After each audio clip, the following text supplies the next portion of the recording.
তনুশ্রী চলে এসেছে একটা নতুন ভিডিও নিয়ে। আর আজকে এখন যাকে নিয়ে কথা বলতে এসেছি সে হচ্ছে নান আদার দ্যান আমাদের ওয়াইটির খ্যাকশিয়াল।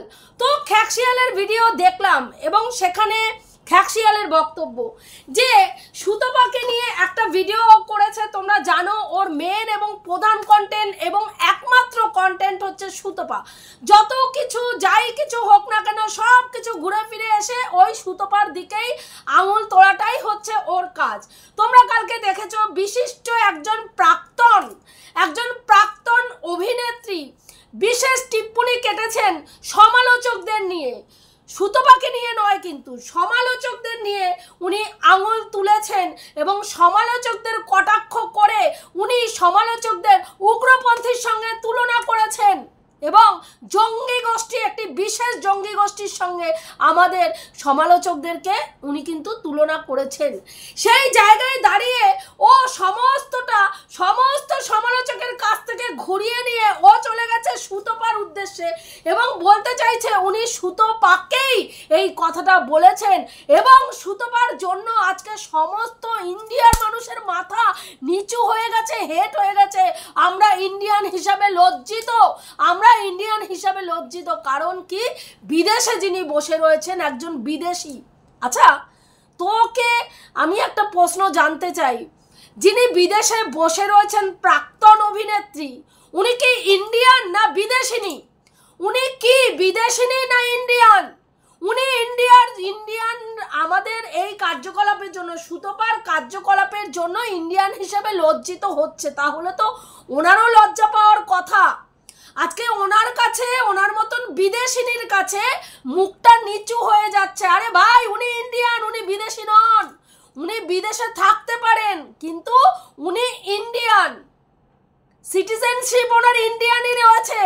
আমি জানি না ওই যেই দেশে উনি রয়েছেন সেই দেশে সিটিজেনশিপ উনি পেয়েছেন কি পাননি, সেটা নিয়ে আমার কোনো মাথা ব্যথা নেই। কিন্তু তুই ইন্ডিয়ানের মানে প্রত্যেকটা ভারতীয় নাগরিককে অপমান করছিস যে সুতপার এই কার্যকলাপের জন্য। কি কার্যকলাপ?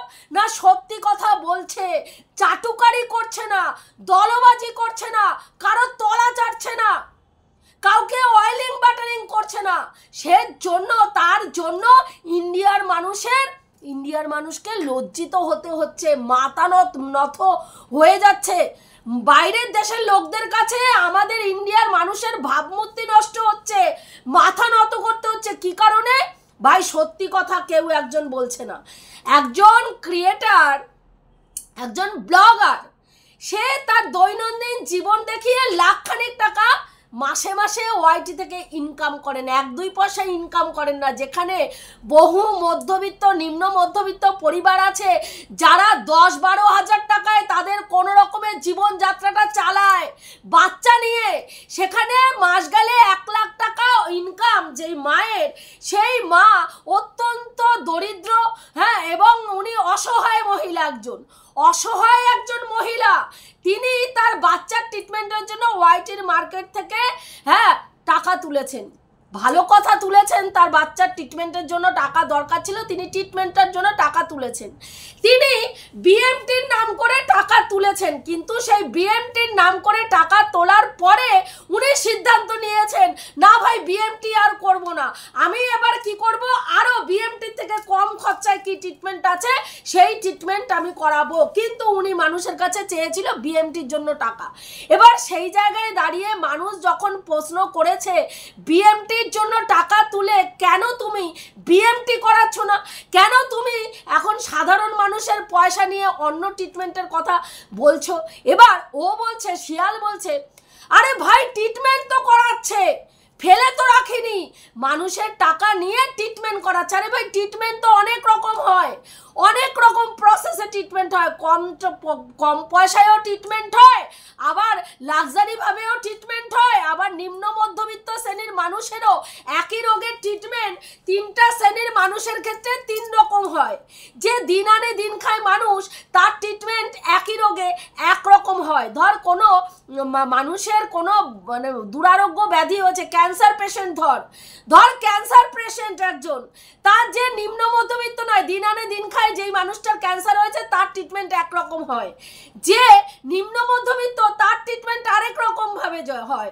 যে মধ্যবিত্ত তার ট্রিটমেন্ট ভাবে হয়, যে উচ্চ মধ্যবিত্ত তার ট্রিটমেন্ট আরেক রকম ভাবে হয়, এবং যে বড় লোক যাকে বলিস বা একেবারে বিলাসবহুল জীবন যে মানে চালায়, লাইফস্টাইল চালায়, তার ট্রিটমেন্ট একরকম হয়। রোগটা কিন্তু একটাই, ক্যান্সার, কিন্তু এতগুলো শ্রেণীর মানুষ এত রকমভাবে ট্রিটমেন্ট করে, তারাও ট্রিটমেন্ট করে, কিন্তু একটা মানুষ একটা চিকিৎসা করবে বলে টাকা চাইলো, কিন্তু সে সেই ট্রিটমেন্টটা করালো না। কিসের জন্য?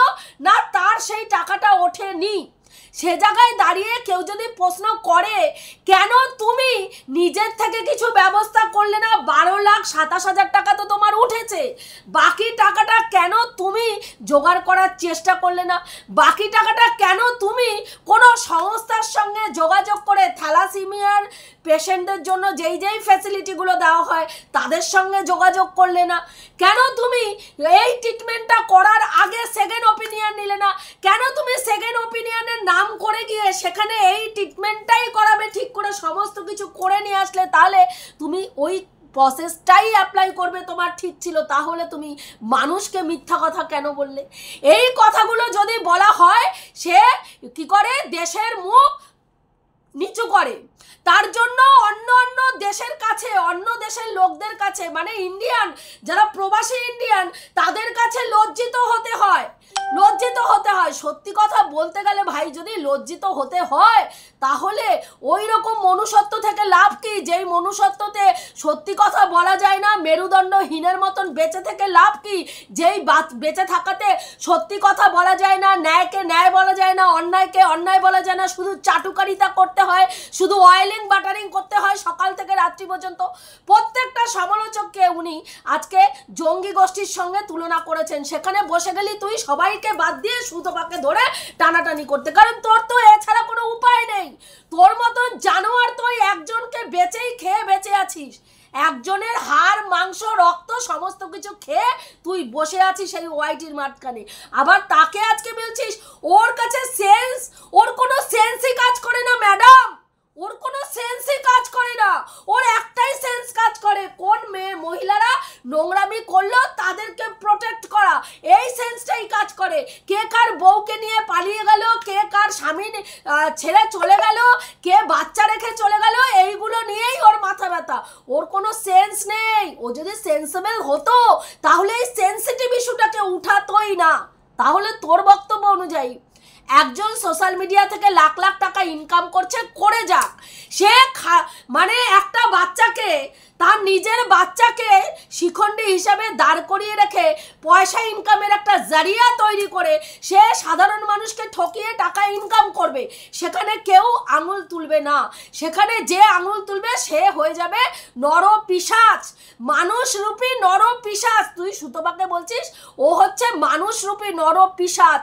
ও এতটাই হিংসা ওর মধ্যে যে ও নিজের বাড়িতে ও বাচ্চা পছন্দ করে না, বাচ্চাদের চিৎকারকে ও কি বলে মানে আর কি চেঁচামেচি মনে করে, কোলাহল মনে করে, বাচ্চাদের চিৎকার ও সহ্য করতে পারে না, কেওয়াস মনে করে, ও বাচ্চাদেরকে সহ্য করতে পারে না, ওর বোনের বাচ্চাটাকে পর্যন্ত হিংসা করে। ভাবতে পারেন কত বড় ছোট লোক মেয়ে ছেলে, কত বড় ছোট লোক একজন মহিলা। হ্যাঁ, সুতোবার কয়দিন আগে দেখলাম আমরা যে ওর বোনের বাচ্চাটার অন্নপ্রাশন গেল, সেখানে ও গেল, কত আনন্দ করলো, সেখানে বলছে ওর বোনের বাচ্চাকে দেখে ও হিংসা করে। আচ্ছা বলুন তো, ওই ছোট্ট বাচ্চাটাকে হিংসা করে ওর লাভটা কি? ও তো মাসি, ও তো মাসি, মায়ের মানে মায়ের আরেক রূপ হচ্ছে মাসি। সেখানে বলছে বড় বোন তো বাচ্চা এখনো জন্ম দিতে পারেনি, বাচ্চা হয়নি, তাই বোন ছোট বোন বাচ্চা হয়েছে, তাই ছোট বোনকে হিংসা করছে। আমরা কিন্তু ওর ব্লগিং দেখে কোথাও বুঝিনি। তুই বুঝতে পেরেছিস কেন বলতো? তোর তো হারামির চোখ, তুই তো হারামির জাত, হারামির বাচ্চা। সেই কারণের জন্য তুই ভালো জিনিসকেও খারাপভাবেই দেখতে জানিস, দেখতে শিখিস। তা নরপিশাচটা কে? যে মানুষ কোনো সঠিক জিনিস সঠিকভাবে দেখতে পারে না, সঠিকভাবে পরিবেশন করতে পারে না, সঠিকভাবে বলতে পারে না, শুধু চাটুকারি, অয়েলিং, বাটারিং, চাটাচাটি, এইসবের মধ্যে দলবাজি, এইসবের মধ্যে যে লিপ্ত থাকে সে হচ্ছে আদর্শ মানুষ তোর বক্তব্য অনুযায়ী। আর যে সঠিক কথা বলে ভাই, তার জন্য কি হচ্ছে, ইন্ডিয়ার মানুষের মাথা নত হয়ে যাচ্ছে। বাবা বলছি, কোন সমাজ সেবাটা করে তুই ইন্ডিয়ার মানুষের মুখটা উজ্জ্বল করেছিস একটু বলতো? কোন কাজটা এমন করেছিস যেই কাজটাতে আমরা ইন্ডিয়ান হিসেবে প্রাউড ফিল করতে পারি, সুতপার জন্য আমরা প্রাউড ফিল করতে পারি না, লজ্জিত হই, কিন্তু তোর কোন কাজটা করেছিস তুই হারামির জাত, কোন কাজটা তুই করেছিস একটু বল, যে এই কাজের জন্য আমরা গর্বিত হব। তোর ভিডিওতে কোনো নোংরামি ছাড়া কিছু দেখা যায়? তুই সুতপাকে বিশ্লেষণ করছিস, তোর ভিডিও সেকশনে গিয়ে ভিডিওগুলো দেখ, থাম্বনেলগুলো দেখ, নোংরা মহিলা কোথাকারে। সুতপার বোন, ওর নাম কি বলে, গোয়া ব্রিজে বসে কি করছে, পাতি লোকাল ব্র্যান্ডের, ওর নাম কি বলে, বিয়ার খাচ্ছে। কি করে তুই জানলি ওটা লোকাল ব্র্যান্ড? তার মানে তুই গিলিস, তার মানে তুই খাস, সেই কারণে তোর অভিজ্ঞতা আছে কোনটা লোকাল কোনটা ব্র্যান্ডেড, তাই না? এবং ব্র্যান্ডেড যখন তুই মারাস, কার পয়সায় মারাস? ব্র্যান্ডেডটা কার পয়সায় মারাস? বাড়িতে যখন ওই যে দেখেছিলিস তো কালী পূজায় দেখা গেছিল তোর ব্র্যান্ড মারাচ্ছিলিস, বাড়ির লোকদের সঙ্গে বসে, হ্যাঁ, বিয়ার খাচ্ছিলিস, তো এটা হচ্ছে তোর ব্র্যান্ড। তো বলছি সেই ব্র্যান্ডটা কার পয়সায় মারিয়েছিলিস? তোর পয়সায় না তোর হাজবেন্ডের পয়সায়? তোর পয়সায় তো মোবাইল রিচার্জ করার পর্যন্ত যোগ্যতা তোর রাখিস না। কি ব্র্যান্ড মারাস এখানে? কি ব্র্যান্ড মারাস যেখানে তুই নিজের একটা ফোনের কার্ড শেষ হয়ে গেলে ভরতে পারিস না, এখানে ব্র্যান্ড মারাতে বসিস? জুতো দিয়ে না তোমার মুখ ফাটিয়ে তোমার ব্র্যান্ড, তোমার আগা পাঁচতলা সামনে পেছনে ব্র্যান্ড একদম এই নম্বরে সাটিয়ে দেবো, বুঝতে পেরেছো? প্রতিদিন তুমি এখানে ব্র্যান্ড মারাতে বসো। কিসের ব্র্যান্ড মারাও ভিখারির বাচ্চা? ভিক্ষা করে মা বাবা বিয়ে দিয়েছে, তারপর আবার এখানে এসে ব্র্যান্ড মারাও প্রতিদিন? হ্যাঁ, কি ইসে ব্র্যান্ড মারাও? স্বামী যদি লাথি মারে, কেয়ার অফ ফুটপাতে গিয়ে পড়বে মা বাবাকে নিয়ে, মা বাবার গিয়ে ওইখানে গিয়ে মা বাবার খাওয়ারটা পর্যন্ত তোমাকে লাথখর মেয়েছিলে, লাথি খেয়ে খেয়ে তোমাকে ওয়াইটিতে এসে ইনকাম করতে হয় মা বাবার মুখের খাওয়ার তোলার জন্য। তারপরে সেখানে ব্র্যান্ড মারাও, পরের পয়সায় ব্র্যান্ড, পরের পয়সায় ফুটানকি, স্বামীর পয়সায় ফুটানকি মারছো। হ্যাঁ, মা বাপ ভিক্ষা তুলে মা বাবার একটা মাত্র সন্তান, ভাবুন ভিউয়ার্স, একটা মাত্র সন্তান, সেখানে মা বাবা নিজের যোগ্যতায়, নিজের পয়সায়, নিজের একটা মাত্র সন্তানকে বিয়ে দেওয়ার মুরত পর্যন্ত তাদের নেই। হ্যাঁ, সেখানে কাকা জ্যাঠাদের কাছ থেকে রীতিমতন ভিক্ষা চেয়ে এই মেয়েকে পার করেছে ওই কালা পাঠাটার কাছে, ওই কালা আধবুড়া পাঠাটার কাছে, মানে মেয়েকে বিদায় করেছে কি করে? ভিক্ষা চেয়ে। আর তার পয়সার দৌলতে এখানে এসে প্রতিদিন ব্র্যান্ড বাড়াচ্ছে, ব্র্যান্ড, হ্যাঁ, লোকাল ব্র্যান্ডের কি বলছে, লোকাল ব্র্যান্ডের বিয়ার খাচ্ছে। অকাত নেই। তুই দেখতে গেছিস হারামি? ওর বোনের অকাত আছে না নেই তুই দেখতে গেছিস? হ্যাঁ, ওর বোন কোনো মানে ওর নাম কি, কোনো সমালোচক? ওর বোনের কোনো ইউটিউব চ্যানেল আছে কোনো চ্যানেল? হ্যাঁ, ওর বোনকে নিয়ে যে তুই পড়েছিস, হ্যাঁ, টিয়াকে ভুটকি বলেছে, তো ভুটকি বলেছে, কি অসুবিধা হয়েছে ভাই? তোদের হাতির মতন চেহারা হলে তোদেরকে কি বলবে? তোরাও তো সারাদিন ওকে শুটকি বলে যাস। হ্যাঁ, ও কটা ভিডিওতে তোদেরকে অ্যান্সার ব্যাক করতে আসে, প্রত্যেকটা ভিডিওতে শুটকি চুমসা, ওর সুপারি হয়ে গেছে, ও প্যাডেড ইউজ করে। তখন মনে হয় জানোয়ারের বাচ্চা, মনে হয় তখন বেজন্মা, মনে হয় যে কি বলছি, একটা মেয়েকে ইন্টারন্যাশনাল প্ল্যাটফর্মে বসে তার বডি শেভিং করছি, মনে হয়? হ্যাঁ, তখন মনে হয় না। সুতপা বললেই তখন মনে হয় এটা বডি শেভিং হয়েছে, এটা ভুটকি বলেছে। আরে ভাই, ভুটকিকে ভুটকি বলেছে, অসুবিধা কোথায় হয়েছে? তোরা তো গাত্রদার কোনখানে ফেটেছে? তোর কোনখানে ফেটেছে? তোর বোনকে বলেছে? তোর বোনকে বলেছে না তোর মাকে বলেছে না তোকে বলেছে? তোর কোথায় ফেটেছে? সামনে না পেছনে? কোথায় ফেটেছে একটু ফাঁক করে দেখা তো, ভিউয়ার্সদের দেখা কোথায় ফেটেছে তোর।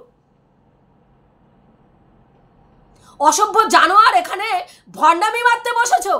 এর আগেও একটা সুতপা কথা বলেছে, সেখানে হিন্দু মুসলমানের ইস্যুকে তুমি নিয়ে এসেছিলে। আজকে তুমি ইন্ডিয়ার প্রত্যেকটা মানুষকে বলছো যে সুতপার সমালোচনার জন্য ইন্ডিয়ার মানুষের মুখ নিচু হচ্ছে কোথায়? বিদেশিদের কাছে, বিদেশের মানুষের কাছে। ওই রকম ঠুনকো সম্মান না থাকলে কি হয়? যেই সম্মান থাকতে গিয়ে সঠিককে সঠিক বলা যায় না, ন্যায়কে ন্যায় বলা যায় না, হ্যাঁ, উচিতকে উচিত বলা যায় না, যেই সম্মান রাখার জন্য নোংরাকে ঠিক বলতে হয়, ঠিককে ভুল বলতে হয়, যেই সম্মান রাখার জন্য উচিতকে অনুচিত বলতে হয়, অয়েলিং করতে হয়, বাটারিং করতে হয়, দলবাজি করতে হয়, দরকার নেই ওরকম সম্মানের, দরকার নেই, দরকার নেই ওই রকম সম্মানের। ওখানে ভণ্ডামি মারতে বসেছে সুতপা নর পিশাচ, মানুষরূপী নর পিশাচ, হারামির বাচ্চা। তোদেরকে দেখ, তোদেরকে দেখ তোরা কি করছিস। দিন রাত্রি ওই মেয়েটাকে বিক্রি করে বেচে খাচ্ছিস, বেচে খাচ্ছিস। তোরা একতরফা বলবি, তোরা একতরফা নোংরামি করবি, অথচ ও কিছু করতে পারবে না, ও কিছু বলতে পারবে না। ওর গাত্র দেওয়া হয়েছে কিসের জন্য? না তোর ভিডিও কমিউনিটিতে ঝুলিয়েছে। তুই কে? কোন হরিদাস পাল? কোন হরিদাস পাল? তোকে কে পোষে? কে পোষে তোকে ওয়াইটিতে? হ্যাঁ, কে পোষে তোকে ওয়াইটিতে? নিজেকে এত ভ্যালুয়েবল মনে করিস? চারানা আটাদের কথা নিতে পারিস না, পেছন ফেটে হাতে চলে আসে। হ্যাঁ, সুতপা তোকে পাত্তা দেয় না। সুতপা তোর মতো জানোয়ারের মুখে পেচ্ছাপও করতে যায় না। হ্যাঁ, তারপরেও সকাল থেকে রাত্রি, সকালে একটা, দুপুরে একটা, রাত্রে একটা, 3টে ভিডিও ওকে নিয়ে নামাস, ওকে নিয়ে নামাস। ওর পিন্ডি চটকিয়ে নিজের মা বাবার খাওয়ার জুটাস, ওর পিন্ডি চটকিয়ে নিজের রূপচর্চা চালাস, ওর পিন্ডি চটকিয়ে নিজের প্রয়োজন মিটাস। জানোয়ার, বেঈমান কোথাকারে। তারপরে এসে ওর উপরে আঙুল তুলে ভণ্ডামি মারতে বসো। হ্যাঁ, আজকে সুতপা যেই কথাটা বলছে, সাধারণ ভিউয়ার সেই কথাটা কেন বলছে মাথায় আসে না যে কেন বলছে? নিশ্চয়ই সেই কথার মধ্যে কোনো যুক্তি আছে। সুতপা কি ভিউয়ারদের কিনে রেখেছে? সুতপা কি ভিউয়ারদের কিনে রেখেছে? তাহলে সুতপার যদি এই ক্ষমতা থাকে, টিয়ার এই ক্ষমতা হলো না কেন? সে কেন এতগুলো বছর ধরে ব্লগিং করে ভিউয়ার্স কিনতে পারলো না? কেন ভিউয়ার্সরা তার কথা শুনছে না? কেন ভিউয়ার্সরা তাকে ভুল বুঝছে? প্রশ্ন করেছিস একবারও? কেন করিসনি? কেন করিসনি? একজন সমালোচক হিসাবে তো করা উচিত ছিল। কেন সুতপার কথা ভিউয়ার্সরা শুনছে, কেন টিয়ার কথা ভিউয়ার্সরা শুনছে না? কেন সুতপাকে বিশ্বাস করছে, কেন টিয়াকে বিশ্বাস করছে না? প্রশ্ন করা উচিত ছিল। করিসনি কেন? করিসনি কেন? করবি না তো, করবি না তো। তাহলে চাটবি কি করে? তাহলে চাটবি কি করে? তাহলে দলবাজি করবি কি করে? তাহলে কমিউনিটিতে ঝুলবি কি করে? তোর তো একটাই জায়গায়, হ্যাঁ, প্রতিবাদ এক জায়গায়। যেখানে স্বার্থ সেখানে প্রতিবাদ, যেখানে ঝোল সেখানেই ভাত। নিরপেক্ষতার কোনো লেশপেশ নেই। হ্যাঁ, হাজব্যান্ড কেবিনে কাজ করে, বাবা বিশাল ব্যাপার, বিশাল ব্যাপার, বিশাল। হাজব্যান্ড কেবিন মারায়, আমার হাজব্যান্ড কেবিন মারায়। হ্যাঁ, কেবিনে কাজ করে, তাই জন্য বিশাল ব্র্যান্ডেড। আমি ব্র্যান্ড মারাই, ব্র্যান্ড পরি, ব্র্যান্ড খাই, ব্র্যান্ড ঘুমাই, ব্র্যান্ডই পাছায় ঢুকিয়ে রাখি। কিন্তু দিনের শেষে গিয়ে কি মারাই? হ্যাঁ, দিনের শেষে ওই যে সুতপার পিন্ডিটা চটকাই, তারপরে সেই টাকায় আমার মা বাবার গেলন ভরণ পোষণ গেলাই, তারপরে সেই টাকায় মা বাবাকে গেলাই। ওইদিকে আমি দিন রাতে ব্যান্ড মারাই। হ্যাঁ, মিলিকে নিয়ে প্রচুর গাত্রদাহ, তাই না? হ্যাঁ, মিলি হচ্ছে কুত্তা। কুত্তা তো যেখানে একটু রুটির টুকরো বেশি দেখে সেখানে দৌড়ায়। সেটা তোর ক্ষেত্রে প্রযোজ্য, হারামির বাচ্চা, বেজন্মা ইতরের বাচ্চা। সেটা তোর ক্ষেত্রে প্রযোজ্য। কেন জানিস? কেন জানিস? হ্যাঁ, তুই ফেলা তুতু চেটে পরিষ্কার করে দিস। যাকে ব্র্যান্ডেড পতিতা বলিস তার কোলে উঠে দোল খাস। এটা হচ্ছিস তুই। বুঝতে পেরেছিস? রুটির টুকরো যেই দিকে, রুটির টুকরো বেশি সেই দিকে আমরা দৌড়াচ্ছি না। যদি সেটা হতো তাহলে তোরা যেই দিকে, মানে তোদের ভাতটা বেশি। আমরা হাতে গোনা কয়েকজন সুতপাকে সমর্থন করি, হাতে গোনা কয়েকজন, 5 থেকে 6 জন ক্রিয়েটার। আমরা সুতপার হয়ে, সুতপাকে মানে সুতপার পয়েন্ট অফ ভিউগুলো আমার ঠিক মনে হয় আমরা বলি। আর তোরা দেখ 30 থেকে 40টা চ্যানেল, তাহলে রুটির টুকরার ভাতটা কোন দিকে বেশি? কুত্তাটা কে? দেখ কুত্তাটা কে? কুত্তাটা মিলি না কুত্তাটা তুই? আয়নার সামনে দাঁড়াবি, বুঝতে পেরেছিস? আয়নার সামনে দাঁড়াবি, জিভটা বার করবি, হাতটা এইরকম করবি, আর নিজের গালে জুতোর বাড়ি নিজে মারবি না। তোর ওই যে আছে না হেল্পিং হ্যান্ডটা, ওইটাকে দাঁড় করিয়ে, হ্যাঁ, ও আপাদ মস্তক বলবি, দিতে উত্তম আর মধ্যম। হ্যাঁ, আর বলতে ভিডিও করবি আর বলবি আমি কুত্তা, আমি কুত্তা, मैं डॉगी हूँ, मैं डॉगी हूँ। जिधर पे रोटी फेंकते हैं मैं उधर पे भागती हूँ, मैं उधर पे जाती हूँ, मैं वही रोटी खाती हूँ, वही रोटी चाटती हूँ, वही रोटी देखती हूँ, वही रोटी सोचती हूँ, वही रोटी खाती हूँ। বলবি অন্যকে কুত্তা বলার আগে নিজেকে 1000 বার কুত্তা বলবি। কুত্তা হওয়ার যোগ্যতাও তোর নেই। তোর মতন গিরগিটির মতন রং পরিবর্তন করা মানুষ নর পিশাচ সুতপাকে না বলে নিজেকে বলবি। কুত্তা যদি তোকে বললে তো কুত্তার অপমান করা হয়। তুই অনেস্টিটাও বজায় রাখতে পারিস না কোনো সম্পর্কে, কোনো মানুষের সঙ্গে অনেস্টিটাও বজায় রাখতে পারিস না। মানুষকে ব্যবহার করিস, প্রয়োজনে ব্যবহার ফুরিয়ে গেলে তাকে ছুঁড়ে ফেলে দিস, যেটা মিলির ক্ষেত্রে করেছিলিস। ইন্ডিয়ার মানুষের মান সম্মান এত ঠুনকো নয়, তোর মতন নয়। ইন্ডিয়ার মানুষের মান সম্মান, ইন্ডিয়ার মানুষরা সিদ্ধারা সোজা করে রেখে সত্যিকে সত্যি বলতে পারে। কিছু কিছু মানুষ তো অবশ্যই পারে, আর তাদের কথা তোদের মতন হিপোক্রেটগুলো যখন নিতে পারে না তখন ওই যে বকতে বসে যাস, ভাট বকতে বসে যাস। বুঝতে পেরেছিস? বন্ধুরা, এটুকুই বলার ছিল। আমি যে কথাগুলো বললাম ঠিক বললাম কি ভুল বললাম অতি অবশ্যই কমেন্ট করে জানিও। রাখছি, দেখা হবে নেক্সট ভিডিওতে। প্রত্যেকে ভালো থেকো, তনুশ্রীদির পাশে থেকো। এখনও যারা আমার চ্যানেলটা সাবস্ক্রাইব করোনি অবশ্যই করে দিও।